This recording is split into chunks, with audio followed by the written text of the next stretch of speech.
This is Audible.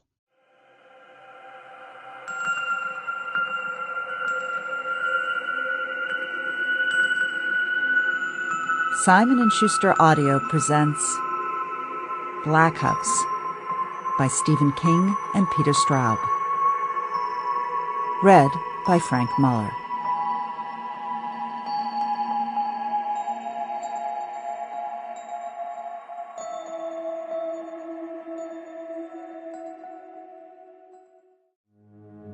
Part 1. Welcome to Coulee Country.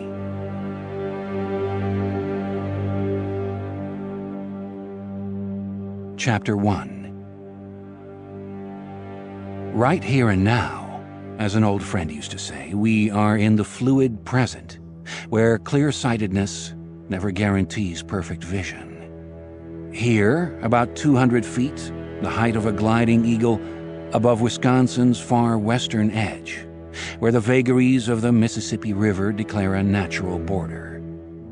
Now, an early Friday morning in mid-July, a few years into both a new century and a new millennium, their wayward courses so hidden that a blind man has a better chance of seeing what lies ahead than you or I. Right here and now, the hour is just past 6 a.m., and the sun stands low in the cloudless eastern sky, a fat, confident yellow-white ball advancing as ever for the first time toward the future, and leaving in its wake the steadily accumulating past, which darkens as it recedes, making blind men of us all. Below, the early sun touches the river's wide, soft ripples with molten highlights. Sunlight glints from the tracks of the Burlington Northern Santa Fe Railroad running between the riverbank and the backs of the shabby two-story houses along County Road 00, known as Nail House Row, the lowest point of the comfortable-looking little town extending uphill and eastward beneath us. At this moment, in the Coulee Country, life seems to be holding its breath. The motionless air around us carries such remarkable purity and sweetness that you might imagine a man could smell a radish pulled out of the ground a mile away. Moving toward the sun, we glide away from the river and over the shining tracks, the backyards and roofs of Nail House Row, then a line of Harley-Davidson motorcycles tilted on their kickstands. These unprepossessing little houses were built early in the century recently vanished for the metal pourers, mold makers, and crate men employed by the Peterson Nail Factory, on the grounds that working stiffs would be unlikely to complain about the flaws in their subsidized accommodations. They were constructed as cheaply as possible. Peterson Nail, which had suffered multiple hemorrhages during the 50s, finally bled to death in 1963. The waiting Harleys suggest that the factory hands have been replaced by a motorcycle gang. The uniformly ferocious appearance of the Harley's owners, wild-haired, bushy-bearded, swag-bellied men sporting earrings, black leather jackets, and less than the full complement of teeth, would seem to support this assumption. Like most assumptions, this one embodies an uneasy half-truth. The current residents of Nail House Row, whom suspicious locals dubbed the Thunder Five soon after they took over the houses along the river, cannot so easily be categorized. They have skilled jobs in the Kingsland Brewing Company, located just out of town to the south and 1 block east of the Mississippi. If we look to our right, we can see the world's largest 6-pack storage tanks, painted over with gigantic Kingsland old-time lager labels. The men who live on Nail House Row met one another on the Urbana-Champaign campus of the University of Illinois, where all but one were undergraduates majoring in English or philosophy. The exception was a resident in surgery at the UIUC University Hospital. They get an ironic pleasure from being called the Thunder Five. The name strikes them as sweetly cartoonish. What they call themselves is the Hegelian Scum. These gentlemen form an interesting crew, and we will make their acquaintance later on. For now, we have time only to note the hand-painted posters taped to the fronts of several houses, 2 lamp poles, and a couple of abandoned buildings. The posters say, "Fisherman, you better pray to your stinking God we don't catch you first. Remember Amy." From Nailhouse Row, Chase Street runs steeply uphill between listing buildings with worn, unpainted facades the color of fog. The old Nelson Hotel, where a few impoverished residents lie, sleeping, a blank-faced tavern, a tired shoe store displaying Red Wing work boots behind its filmy picture window, a few other dim buildings that bear no indication of their function and seem oddly dreamlike and vaporous. These structures have the air of failed resurrections, of having been rescued from the dark westward territory, although they were still dead. In a way, that is precisely what happened to them.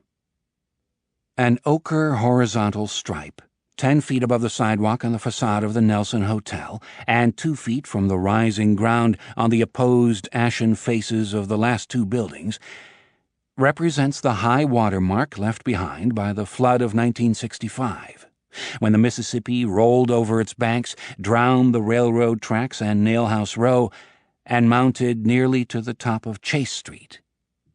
Where Chase rises above the flood line and levels out, it widens and undergoes a transformation into the main street of French Landing, the town beneath us.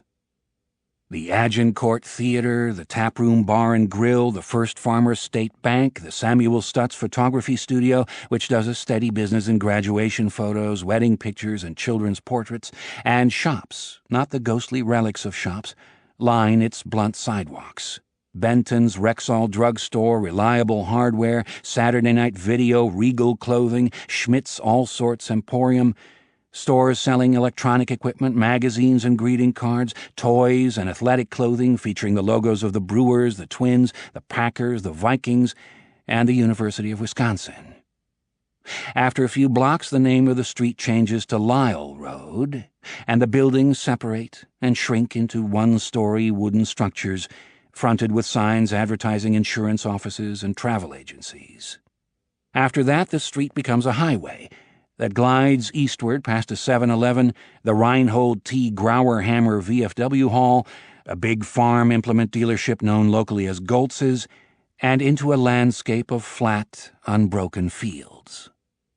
If we rise another 100 feet into the immaculate air and scan what lies beneath and ahead, we see kettle moraines, coulees, blunted hills furry with pines, loam-rich valleys invisible from ground level until you have come upon them, meandering rivers, miles-long patchwork fields, and little towns, one of them, Centralia, no more than a scattering of buildings around the intersection of 2 narrow highways, 35 and 93. Directly below us, French Landing looks as though it had been evacuated in the middle of the night. No one moves along the sidewalks or bends to insert a key into one of the locks of the shop fronts along Chase Street. The angled spaces before the shops are empty of the cars and pickup trucks that will begin to appear first by 1s and 2s, then in a mannerly little stream an hour or 2 later. No lights burn behind the windows in the commercial buildings or the unpretentious houses lining the surrounding streets. A block north of Chase, on Sumner Street, 4 matching red brick buildings of 2 stories each house in west-east order the French Landing Public Library, the offices of Patrick J. Scarda, M.D., the local general practitioner, and Bell & Holland, a 2-man law firm now run by Garland Bell and Julius Holland, the sons of its founders, the Hartfield and Son Funeral Home, now owned by a vast funereal empire centered in St. Louis, and the French Landing Post Office. Separated from these by a wide driveway into a good-sized parking lot at the rear, the building at the end of the block, where Sumner intersects with 3rd Street, is also of red brick and 2 stories high, but longer than its immediate neighbors. Unpainted iron bars block the rear 2nd-floor windows, and 2 of the 4 vehicles in the parking lot are patrol cars with light bars across their tops and the letters FLPD on their sides. The presence of police cars and barred windows seem incongruous in this rural fastness. What sort of crime can happen here? Nothing serious, surely. Surely nothing worse than a little shoplifting, drunken driving, and an occasional bar fight. As if in testimony to the peacefulness and regularity of small-town life, a red van with the words La Riviere Herald on its side panels drifts slowly down 3rd Street, pausing at nearly all of the mailbox stands for its driver to insert copies of the day's newspaper wrapped in a blue plastic bag into gray metal cylinders bearing the same words. When the van turns onto Sumner, where the buildings have mail slots instead of boxes, the route man simply throws the wrapped papers at the front doors. Blue parcels thwack against the doors of the police station, the funeral home, and the office buildings. The post office does not get a paper. What do you know? Lights are burning behind the front downstairs windows of the police station. The door opens. A tall, dark-haired young man in a pale blue short-sleeved uniform shirt, a Sam Brown belt, and navy trousers steps outside. The wide belt and the gold badge on Bobby Dulac's chest gleam in the fresh sunlight, and everything he is wearing, including the 9mm pistol strapped to his hip, seems as newly made as Bobby Dulac himself. He watches the red van turn left onto 2nd Street and frowns at the rolled newspaper. He nudges it with the tip of a black, highly polished shoe, bending over just far enough to suggest that he is trying to read the headlines through the plastic. Evidently, this technique does not work all that well. Still frowning, Bobby tilts all the way over and picks up the newspaper with unexpected delicacy, the way a mother cat picks up a kitten in need of relocation. Holding it a little distance away from his body, he gives a quick glance up and down Sumner Street, about faces smartly, and steps back into the station. We, who in our curiosity have been steadily descending toward the interesting spectacle presented by Officer Dulac, go inside behind him. A gray corridor leads past a blank door and a bulletin board with very little on it to 2 sets of metal stairs, one going down to a small locker room, shower stalls, and a firing range, the other upward to an interrogation room and 2 facing rows of cells, none presently occupied. Somewhere near, a radio talk show is playing at a level that seems too loud for a peaceful morning. Bobby Dulac opens the unmarked door and enters, with us on his shiny heels, the ready room he has just left.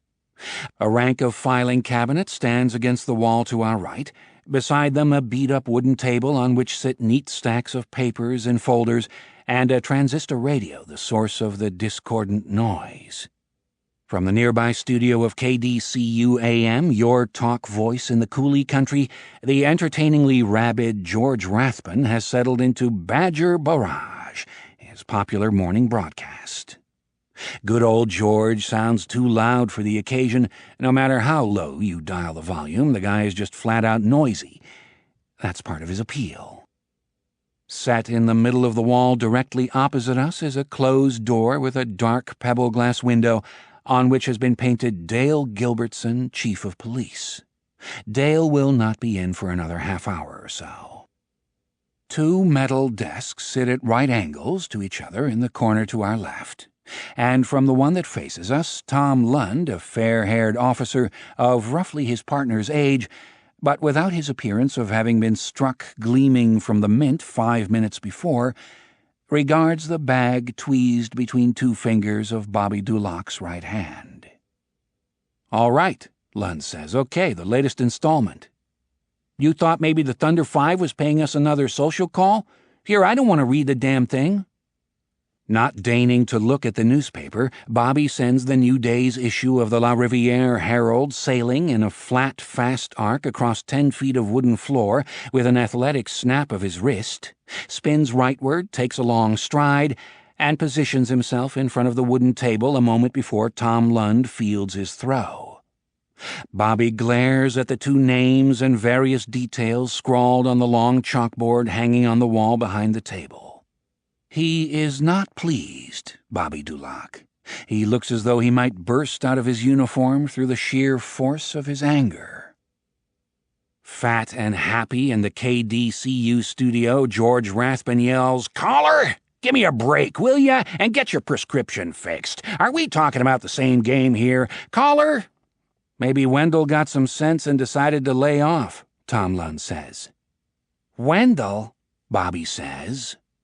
Because Lund can see only the sleek, dark back of his head, the little sneering thing he does with his lip wastes motion, but he does it anyway.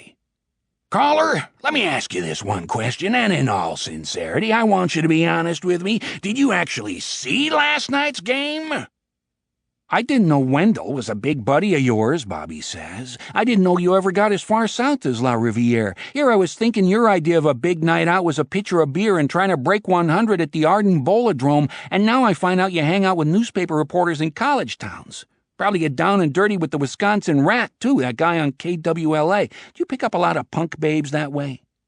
The caller says he missed the first inning on account of he had to pick up his kid after a special counseling session at Mount Hebron, but he sure saw everything after that. "Did I say Wendell Green was a friend of mine?" asks Tom Lund. Over Bobby's left shoulder, he can see the first of the names on the chalkboard. His gaze helplessly focuses on it. "It's just, I met him after the Kinderling case, and the guy didn't seem so bad. Actually, I kind of liked him. Actually, I wound up feeling sorry for him. He wanted to do an interview with Hollywood, and Hollywood turned him down flat." "Well, naturally, he saw the extra innings," the hapless caller says. "That's how he knows Pokey Reese was safe. And as for the Wisconsin Rat, I wouldn't know him if I saw him, and I think that so-called music he plays sounds like the worst bunch of crap I ever heard in my life. How did that scrawny, pasty-faced creep get a radio show in the first place? On the college station? What does that tell you about our wonderful UW La Riviere, Bobby? What does it say about our whole society? Oh, I forgot, you like that shit." "No, I like 311 and Korn, and you're so out of it you can't tell the difference between Jonathan Davis and Dee Dee Ramone, but forget about that, all right?" Slowly, Bobby Dulac turns around and smiles at his partner. "Stop stalling." His smile is none too pleasant. "I'm stalling?" Tom Lund widens his eyes in a parody of wounded innocence. "Gee, was it me who fired the paper across the room? No, I guess not. If you never laid eyes on a Wisconsin Rat, how come you know what he looks like?" "Same way I know he has funny-colored hair and a pierced nose. Same way I know he wears a beat-to-shit black leather jacket day in, day out, rain or shine." Bobby waited. "By the way he sounds. People's voices are full of information. A guy says, 'Looks like it'll turn out to be a nice day.' He tells you his whole life story.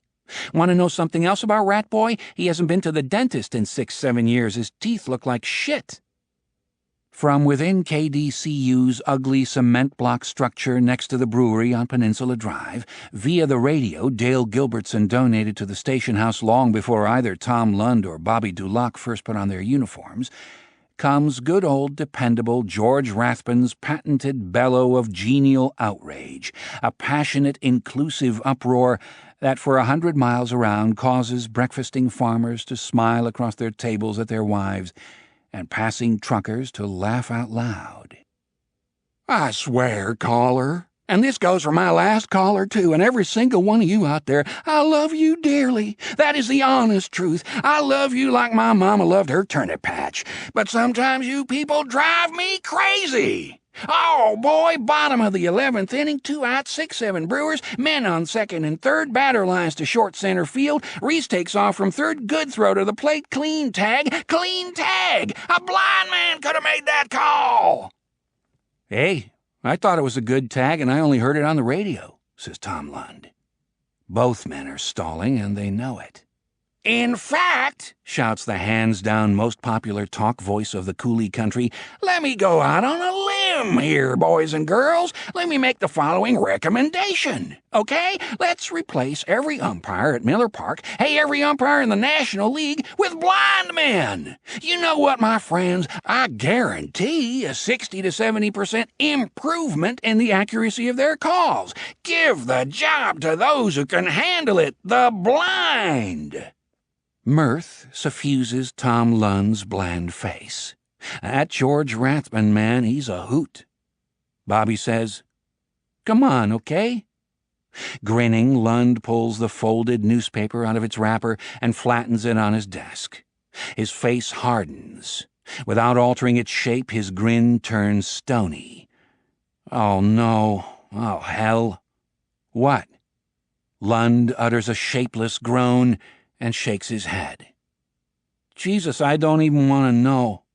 Bobby rams his hands into his pockets, then pulls himself perfectly upright, jerks his right hand free, and clamps it over his eyes. I'm a blind guy, all right? Make me an umpire. I don't want to be a cop anymore. Lund says nothing. It's a headline? Like a banner headline? How bad is it? Bobby pulls his hand away from his eyes and holds it suspended in midair. Well, Lund tells him, it looks like Wendell didn't get some sense after all, and he sure as hell didn't decide to lay off. I can't believe I said I liked the dipshit. Wake up, Bobby says. Nobody ever told you law enforcement officers and journalists are on opposite sides of the fence? Tom Lund's ample torso tilts over his desk. A thick lateral crease like a scar divides his forehead, and his stolid cheeks burn crimson. He aims a finger at Bobby Dulac. This is one thing that really gets me about you, Bobby. How long have you been here? 5, 6 months? Dale hired me 4 years ago, and when him and Hollywood put the cuffs on Mr. Thornburg Kinderling, which was the biggest case in this county for maybe 30 years, I can't claim any credit, but at least I pulled my weight. I helped put some of the pieces together. One of the pieces, Bobby says. I reminded Dale about the girl bartender at the tap room, and Dale told Hollywood, and Hollywood talked to the girl, and that was a big, big piece. It helped get him, so don't you talk to me that way. Bobby Dulac assumes a look of completely hypothetical contrition. Sorry, Tom. I guess I'm kind of wound up and beat to shit at the same time. What he thinks is, so you got a couple years on me and you once gave Dale this crappy little bit of information. So what? I'm a better cop than you'll ever be. How heroic were you last night, anyhow? At 11:15 the previous night, Armand Beezer St. Pierre and his fellow travelers in the Thunder 5 had roared up from Nailhouse Row to surge into the police station and demand of its 3 occupants, each of whom had worked an 18-hour shift, exact details of the progress they were making on the issue that most concerned them all. What the hell was going on here? What about the third one, huh? What about Irma Freneau? Had they found her yet? Did these clowns have anything, or were they still just blowing smoke? You need help, Beezer roared, then deputize us. We'll give you all the goddamn help you need and then some. A giant named Mouse had strolled smirking up to Bobby Dulac and kept on strolling, jumbo belly to six-pack belly, until Bobby was backed up against a filing cabinet, whereupon the giant Mouse had mysteriously inquired in a cloud of beer and marijuana whether Bobby had ever dipped into the works of a gentleman named Jacques Derrida. When Bobby replied that he had never heard of the gentleman, Mouse said, "No shit, Sherlock," and stepped aside to glare at the names on the chalkboard. Half an hour later, Beezer, Mouse, and their companions were sent away unsatisfied, undeputized, but pacified. And Dale Gilbertson said he had to go home and get some sleep, but Tom ought to remain just in case. The regular nightmen had both found excuses not to come in. Bobby said he would stay too, no problem, Chief, which is why we find these 2 men in the station so early in the morning. Give it to me, says Bobby Dulac. Lund picks up the paper, turns it around, and holds it out for Bobby to see. Fisherman still at large in French Landing area, reads the headline over an article that takes up 3 columns on the top left-hand side of the front page. The columns of type have been printed against a background of pale blue, and a black border separates them from the remainder of the page. Beneath the head, in smaller print, runs the line, "Identity of Psycho Killer Baffles Police." Underneath the subhead, a line in even smaller print attributes the article to Wendell Green, with the support of the editorial staff. The fisherman, Bobby says. Right from the start, your friend has his thumb up his butt. The fisherman, the fisherman, the fisherman. If I all of a sudden turned into a 50-foot ape and started stomping on buildings, would you call me King Kong? Lund lowers the newspaper and smiles.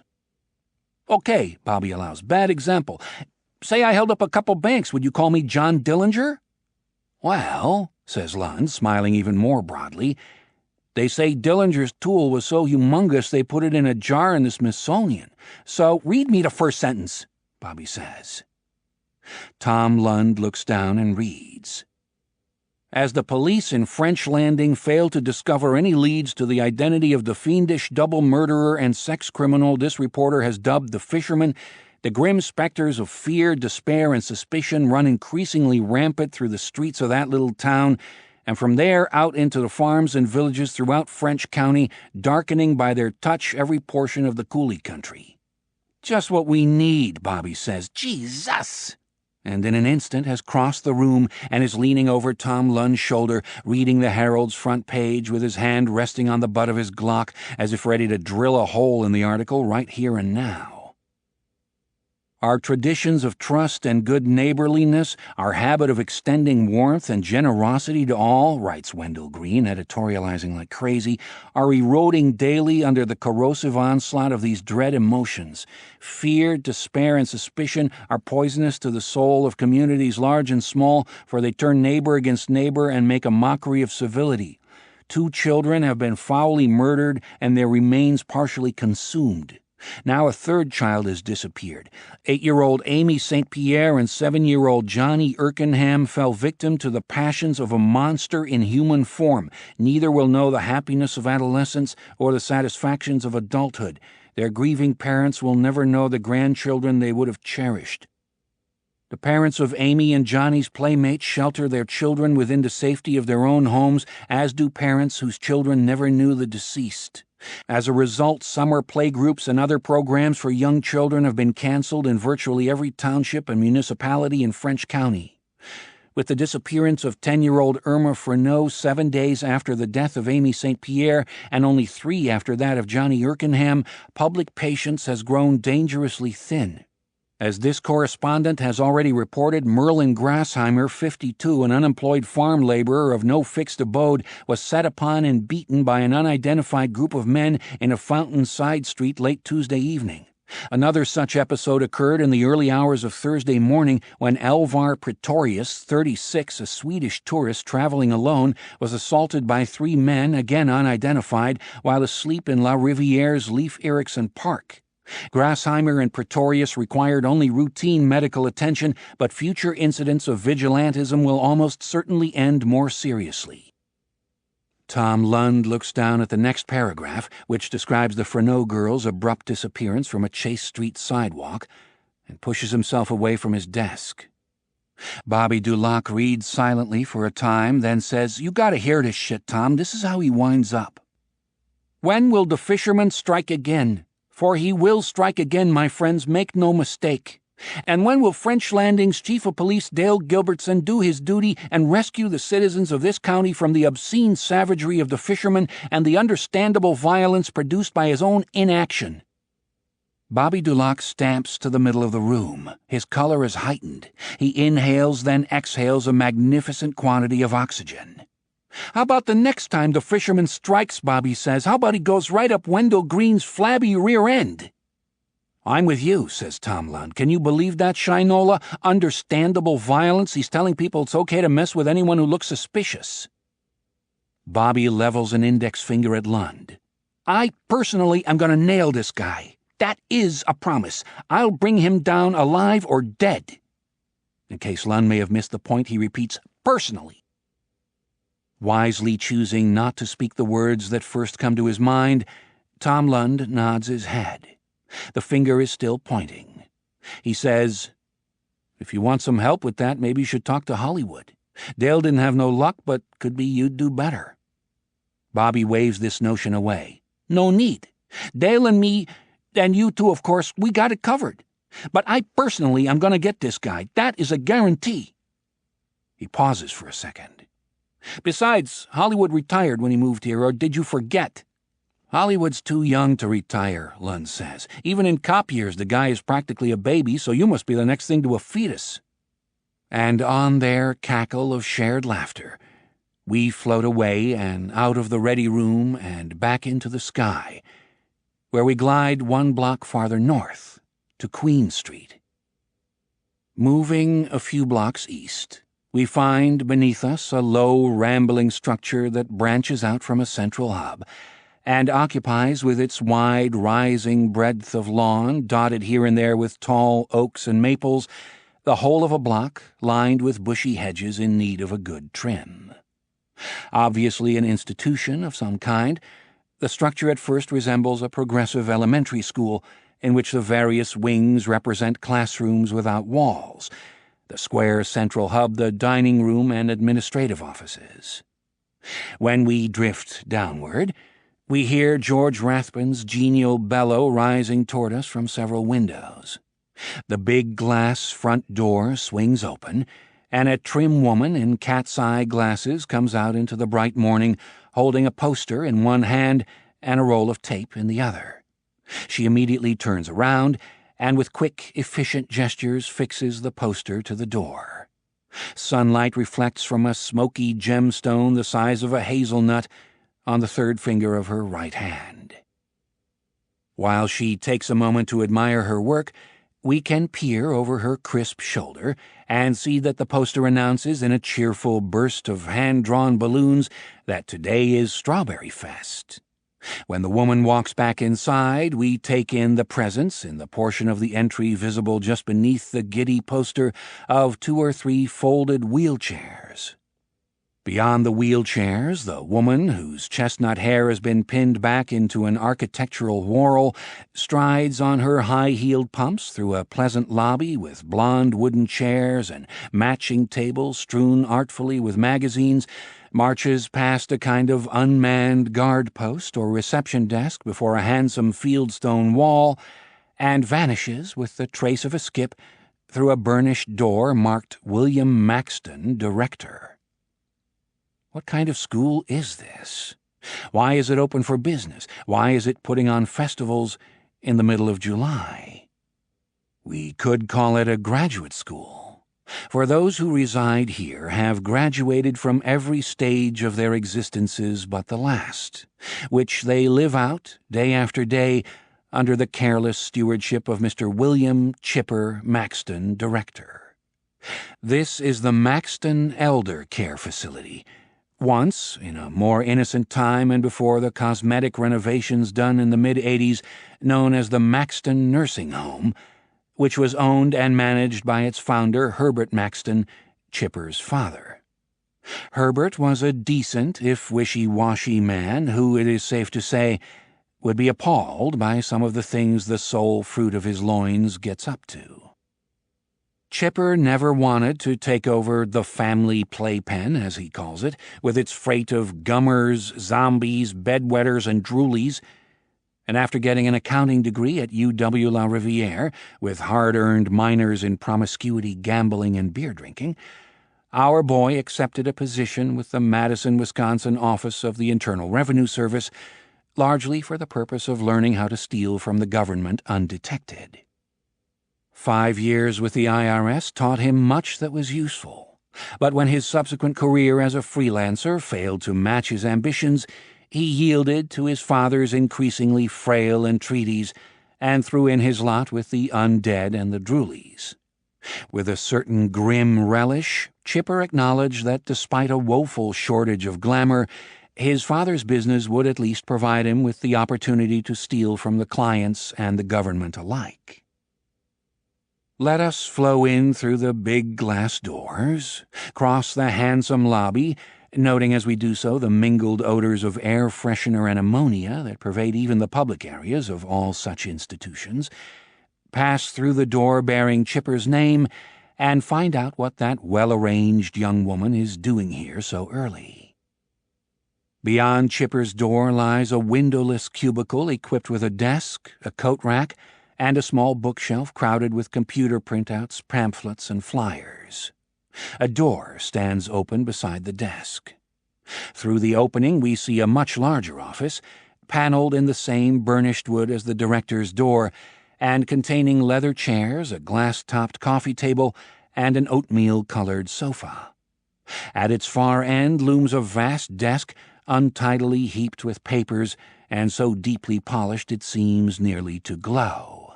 Our young woman, whose name is Rebecca Vilas, sits perched on the edge of this desk, her legs crossed in a particularly architectural fashion. One knee folds over the other, and the calves form two nicely molded, roughly parallel lines running down to the triangular tips of the black high-heeled pumps, one of which points to 4 o'clock and the other to 6. Rebecca Vilas, we gather, has arranged herself to be seen, has struck a pose intended to be appreciated, though certainly not by us. Behind the cat's eye glasses, her eyes look skeptical and amused, but we cannot see what has aroused these emotions. We assume that she is Chipper's secretary, and this assumption, too, expresses only half of the truth. As the ease and irony of her attitude imply, Ms. Vilas's duties have long extended beyond the purely secretarial. We might speculate about the source of that nice ring she is wearing. As long as our minds are in the gutter, we will be right on the money. We float through the open door, follow the direction of Rebecca's increasingly impatient gaze, and find ourselves staring at the sturdy, khaki-clad rump of her kneeling employer, who has thrust his head and shoulders into a good-sized safe, in which we glimpse stacks of record books and a number of manila envelopes apparently stuffed with currency. A few bills flop out of these envelopes as Chipper pulls them from the safe. "You did the sign, the poster thing?" he asks without turning around. "Aye, mon capitan," says Rebecca Vilas. "And a splendid day it is we shall be having for the great occasion, too, as is only right and proper." Her Irish accent is surprisingly good, if a bit generic. She has never been anywhere more exotic than Atlantic City, where Chipper used his frequent flyer miles to escort her for 5 enchanted days 2 years before. She learned the accent from old movies. "I hate Strawberry Fest," Chipper says, dredging the last of the envelopes from the safe.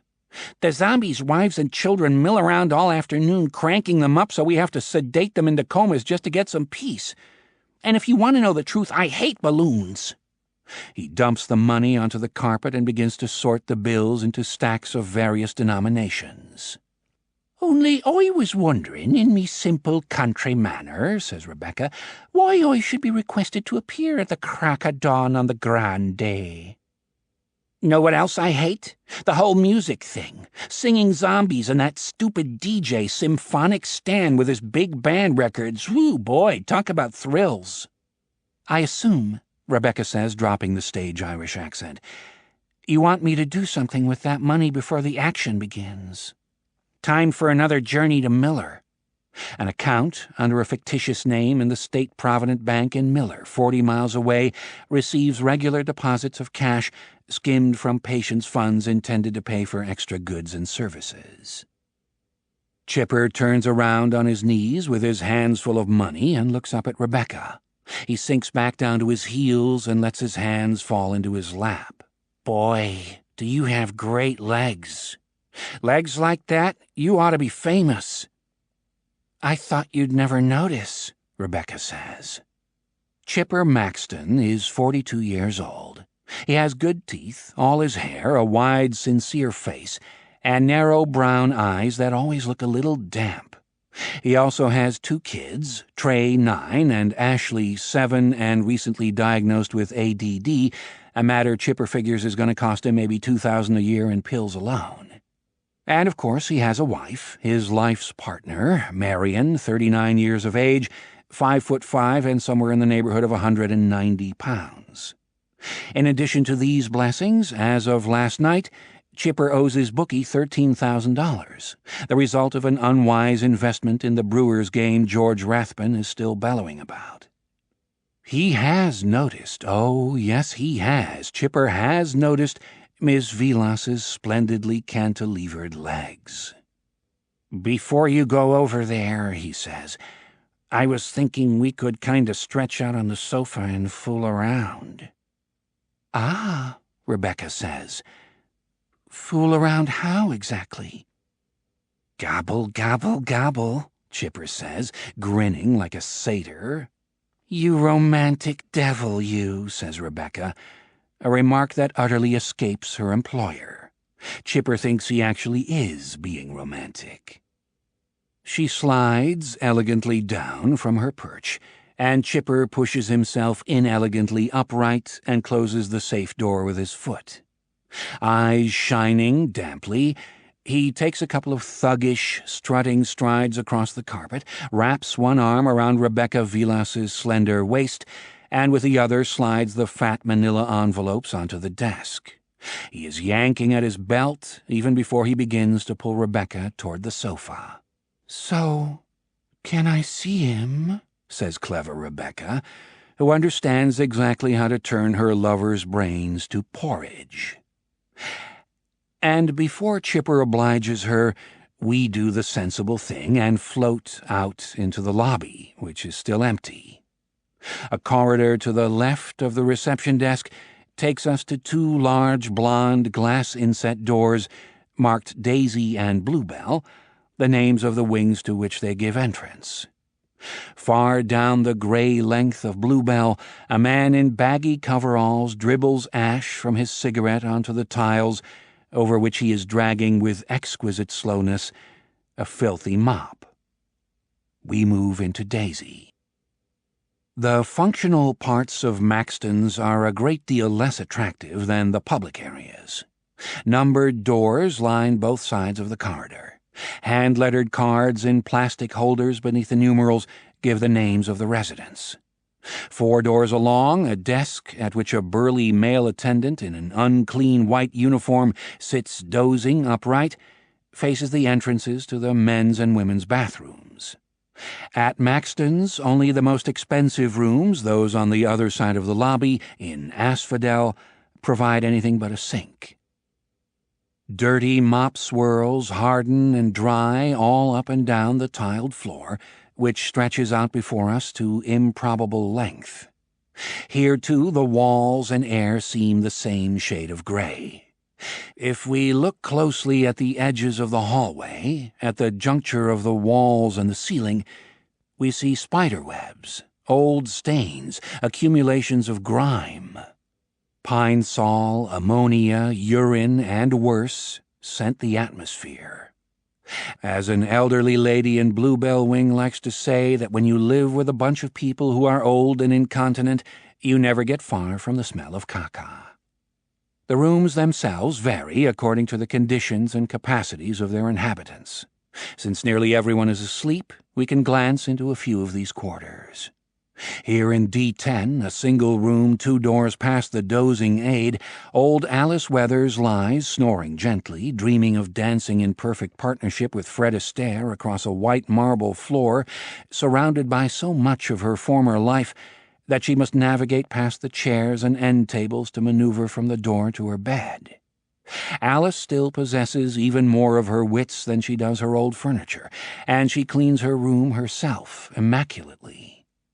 Next door in D12, 2 old farmers named Torvaldson and Jesperson, who have not spoken to each other in years, sleep, separated by a thin curtain, in a bright clutter of family photographs and grandchildren's drawings.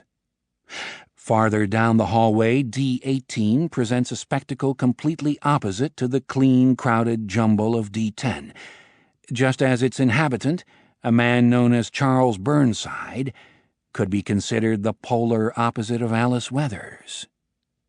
In D18 there are no end tables, hutches, overstuffed chairs, gilded mirrors, lamps, woven rugs, or velvet curtains. This barren room contains only a metal bed, a plastic chair, and a chest of drawers. No photographs of children and grandchildren stand atop the chest, and no crayon drawings of blocky houses and stick figures decorate the walls. Mr. Burnside has no interest in housekeeping, and a thin layer of dust covers the floor, the windowsill, and the chest's bare top. D18 is bereft of history, empty of personality. It seems as brutal and soulless as a prison cell. A powerful smell of excrement contaminates the air. For all the entertainment offered by Chipper Maxton and all the charm of Alice Weathers, it is Charles Burnside, Bernie, we have most come to see.